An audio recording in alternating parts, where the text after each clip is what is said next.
Hi guys, this is Teresa and I'm just here to present my Module 7 questions. So I just wanted to briefly introduce, my topic is my course is physical science, the topic is states of matter, solids, liquids, and gases. I'll be teaching this at the freshman level, so I chose these 4 teaching strategies, kind of keeping that grade level in mind. So lecture is most common. It's something the students are going to see all the time in their future education. And I just really definitely know I'm going to use that one. I also chose discussion groups, just moving them into higher levels of thinking. Also, science can be very concept heavy, so I thought groups to break that up and provide another perspective would be a good thing. I also chose computerized instruction. It seems most practical for COVID and distance learning that most of us will be engaging in. And I also chose lab in case we ever do go back. I do really think that lab is great for developing hands-on experience and kind of the best way to understand concepts and their applications.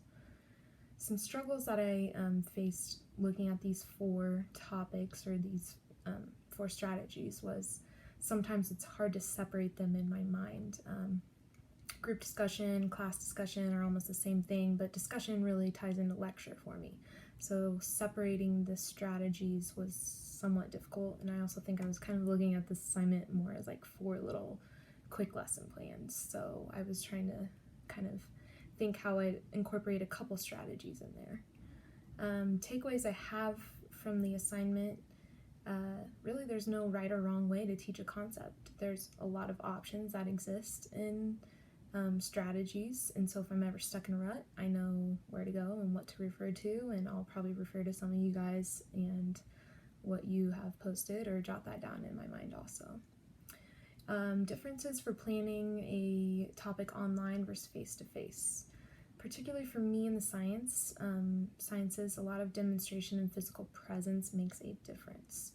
So doing a lab online versus a lab face-to-face is going to be a different planning process. There's not as much material, physical material going on in a lab simulation online. But the biggest challenge is also facilitating questions, I think, and checking for understanding in the online format. That can be a little more difficult or not as easily done as in the face-to-face format.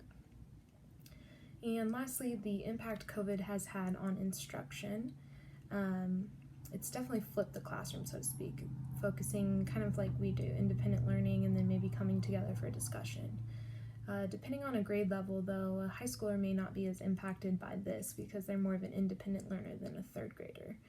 So there's been a lot of impact, though, by COVID. I think it's going to really kind of change a lot of our perspectives.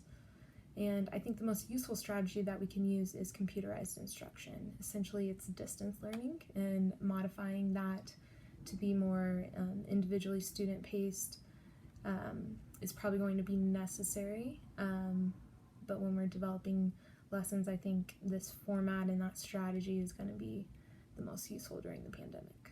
Anyway, we're almost done. Thanks for listening. Have a good one.